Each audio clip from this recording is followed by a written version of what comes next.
Salut les amis! Ce matin au réveil, je suis surexcitée à l'idée de prendre la route.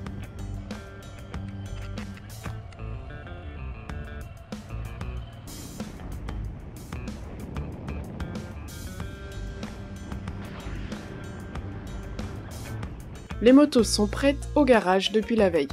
Une légère pluie commence à pointer le bout de son nez, mais je suis trop enjouée pour y prêter plus d'attention. Il faut dire que la veille, un déluge s'est abattu sur la ville.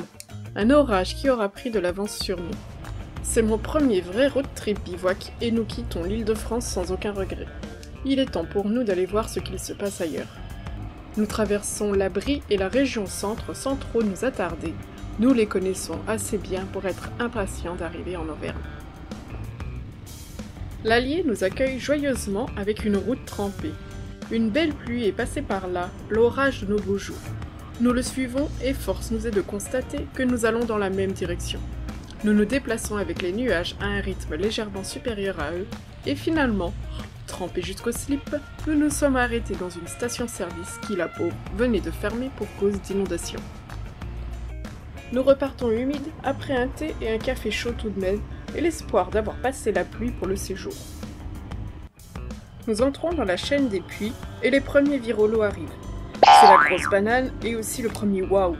Nous avons une vue d'enfer sur le puits de Dôme qui s'offre à nous. L'humidité qui faisait ressortir l'odeur du bitume, de la terre et des forêts, c'était incroyable. Mon grand regret dans cette vidéo, c'est de ne pas pouvoir vous partager les odeurs. Virage après virage, nous tombons sur la forteresse de Murol. Grandiose et minuscule en même temps, si loin et inaccessible. Et pourtant, avec une impression de force et de puissance, dégagée par les pierres sombres de cette forteresse de près de 800 ans d'histoire. Culminant à 1050 mètres, la forteresse de Murol, dotée d'une double enceinte concentrique, possède une incontestable valeur défensive. Fondé au XIIe siècle, ce château a eu pour vocation première le commandement de 3 routes régionales importantes. Au XIIIe et XIVe siècle, les seigneurs de Murol jouissent d'une importante situation en Auvergne, mais ils n'échappent pas à la crise qui secoue la France, la guerre de Cent Ans et les épidémies. Le château de Murol n'a jamais été pris par les Anglais, mais les raids de routiers et les ravages de la peste provoquent l'abandon de nombreux villages. C'est dans ce contexte que le château reprend de plus belle son rôle de protecteur de la population. Des travaux furent accomplis pour son renforcement dans les années 1390 par Guillaume II de Murol. Entre le XVe et le début du XVIe siècle, la forteresse, propriété de la famille d'Estaing, continue à s'adapter aux différentes évolutions militaires. Épargné par la politique de désarmement de Richelieu, puis par la Révolution française, le château perd peu à peu toute fonction résidentielle, devenant successivement une prison, un repère de brigands et une carrière de pierre. En 1889, le château est classé monument historique. L'année suivante, son dernier propriétaire, Henri-Guillaume de Chabrol, le donne au département du Puy-de-Dôme, qui le cède à son tour à la commune de Murol en 1953, toujours propriétaire. On poursuit notre route vers notre objectif, le lac Pavin. En arrivant, c'est la désillusion. Malgré sa magnificence, il est englouti par le tourisme, une berge, un restaurant, pas d'accès sauvage. On visite, puis on se replie à la recherche d'un lieu plus propice au bivouac, plus proche de la nature et loin des camping-cars. Sur la carte, on trouve un lac, Mont-Sinaire, 3-4 km de traces, un chemin difficile pour nos pneus routes, du caillou, du sable, on sera isolé, c'est certain. Le lac est magnifique. Premier soir du bivouac, nous sommes au lac de Mont-Sinaire. C'est une retenue d'eau potable.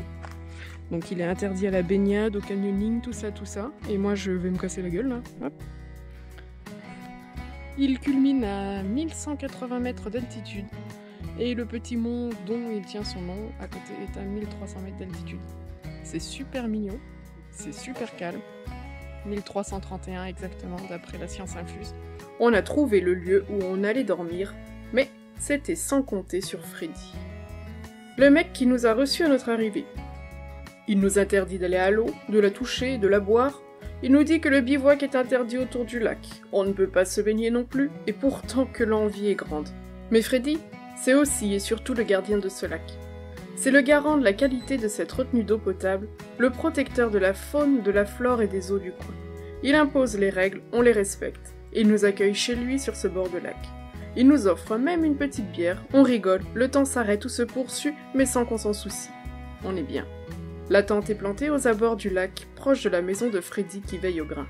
Ses amis jouent de la guitare, c'est paisible et on finit par s'endormir, au calme. Une première nuit hors de la région parisienne, des klaxons, des wheelings, des burns et des sauvages citadins. Bonne nuit. Bonne nuit. Alors ça te plaît l'aventure? C'est cool. Je me réveille au petit matin. Je ne suis pas du matin. Je n'ai même jamais été du matin. Et pourtant, le lever du soleil sur le lac, ça me laisse sans voix. Café, biscuits, le camp est levé, la route, les chemins, on est reparti. Notre destination, la région des Grands Causses. Collés aux Cévennes, les paysages ont la réputation d'être à la fois arides et grandioses. La route tourne et ça nous change de nos lignes droites habituelles. On atteint Schötzegg et on s'arrête. D'une, il fait faim. De deux, on ne peut pas passer à côté de la source naturelle d'eau la plus chaude d'Europe sans faire au moins une photo. Schötzegg possède une trentaine de sources d'eau chaude naturelles dont la température est comprise entre 45 et 82 degrés Celsius. La plus renommée est la source du Par avec des eaux de 82 degrés. Le nom de cette source vient du fait que les cochons y étaient parés, c'est-à-dire nettoyés et pilés grâce à l'eau chaude. L'eau servait aussi à parer les pieds et têtes de veau et à dégraisser la laine de mouton. Ironie du jour, le nom de ce petit restaurant à Schötzegg. Je peux vous garantir que c'est la première fois que j'aime le gravier. Nous souhaitons dormir dans les Causses et pour cela, il faut traverser les gorges de la Dourbie. Je crois avoir été vulgaire. Je pense que j'ai commencé toutes mes remarques dans l'intercom par un « Putain, qu'est-ce que c'est beau ! Magnifique, sublime !» Ceux qui me connaissent savent que je suis avare en superlatifs et j'ai largement dépassé mon quota annuel. Cette vallée est grandiose. Chaque virage offre sa beauté et sa majesté. Chaque virage donne sur la rivière, du bleu, du vert. Des baignoires dans les rochers, la nature sauvage dans de nombreux coins. Je suis subjugué. J'ai déjà vu les gorges du Gardon, les gorges du Tarn, mais ce n'est pas aussi beau que la Dourbie. Je pourrais faire l'aller-retour sans me lasser. Hélas, il faut vraiment trouver un lieu pour coucher. Nous quittons la vallée pour monter dans les plateaux du Causse Noir. Les Causses, splendides, imposants, me ramènent à ma condition d'humain, petit, éphémère. Nous ne sommes rien pour ces falaises, ni dans le temps, ni dans l'espace. Au mieux, il nous faut les préserver, mais soyons sérieux, ils n'ont pas besoin de nous. Nous montons encore et encore. Nous grimpons jusqu'au plateau. Finalement, nous trouvons un village isolé. Les habitants sont agréables, nous participons à des instants de vie locale. Le jeu des questions-réponses habituel. L'un d'eux nous offre l'hospitalité de son jardin. Encore une nuit paisible devant nous. Je ne suis toujours pas du matin, mais la journée promet d'être riche en paysages et j'ai hâte de m'en mettre plein les mirettes. Nous quittons notre village dans les hauteurs pour reprendre le cours de la Dourbie. Toujours aussi belle, nous la suivons jusqu'à l'intersection, direction l'abîme de Bramabio. Je ne souhaite pas visiter, je veux voir, me faire surprendre et m'imprégner de l'air local. Nous sommes toujours dans les Causses que je ne connaissais que de nom, et au détour d'un virage, nous apercevons au loin cette fissure dans la falaise. La cascade m'émerveille de longues minutes, oubliant même que je suis loin et au bord de la route. L'air de rien, je fais le vide et j'observe. Ce trou dans la roche, l'eau qui s'écoule, et je prends un dépliant qui attend le badaud sur son présentoir. J'imagine la visite de la grotte et garde de bons souvenirs de celle de Trabuc. La route se poursuit, l'ascension du mont Aigoual nous attend. Mythique pour les motards du coin, le mont Aigoual est connu pour son observatoire météorologique, mais surtout pour sa vue et ses départs de randonnée. De là-haut, il est possible de voir les Alpes, la Méditerranée et les Pyrénées. Plus nous montons et plus la brume s'installe. Le champ de vision se réduit au fur et à mesure que les mètres défilent, l'ascension est de plus en plus compliquée. D'autant que l'humain bien pensant a encore décidé de balancer sa tonne de gravier sur le bitume. Je serre les dents, je serre un peu tout même. Nous sommes même rattrapés par le folklore local et son troupeau de moutons qui nous barre la route.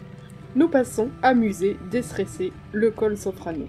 La brume est restée quelques mètres avant le sommet.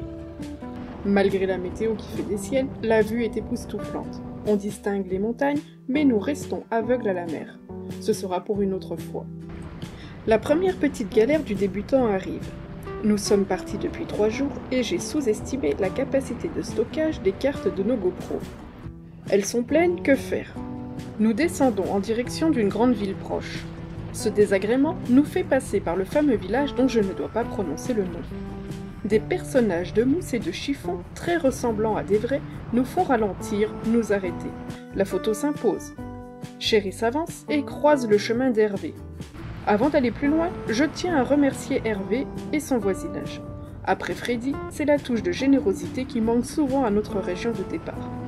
Nous bavardons donc avec Hervé, nous lui racontons nos déboires informatiques. Il nous conseille d'aller à Rodez tout en nous proposant son terrain pour la nuit.